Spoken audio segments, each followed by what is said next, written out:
এই জন্য আমরা আমাদের শব্দ ফেরত চাই। বাইতুল মুকাররম জাতীয় মসজিদের উদ্যোগে যে কনফারেন্স হয়, এই কনফারেন্সকে আবার নামকরণ করতে হবে সিরাতুন নবী সম্মেলন। এটাকে নতুন করে নাম দিতে হবে, আবার নতুন করে নাম দিতে হবে।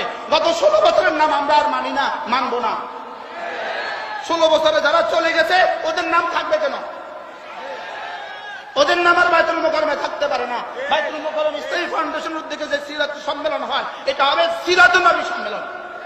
আমরা আমাদের শব্দ ফেরত চাই। বলেন আমরা আমাদের কি চাই? বলেন আমাদের সিরাতুন নবীর মধ্যে মিলাদুন নবী আছে কিনা? বলেন লেকিন মিলাদুন নবীর মধ্যে কি নাই? একদিনের ভিতরে 22,000 দিন আছে না নাই? একদিনের মধ্যে 22,000 দিন আছে। 22,000 দিনের মধ্যে একদিন আছে না নাই? আমরা কি সামগ্রিকটা নিব না একটা নিব? তাহলে আমাদের সম্মেলন হবে কি? সিরাতুন নবী সম্মেলন। তাহলে বাইতুল মুকাররমের পাক্ষিক ব্যাপী যে সম্মেলন হয়, এই সম্মেলনের নাম দিতে হবে। আজকে আমাদের এই সম্মেলন থেকে এই আবেদন আসা উচিত,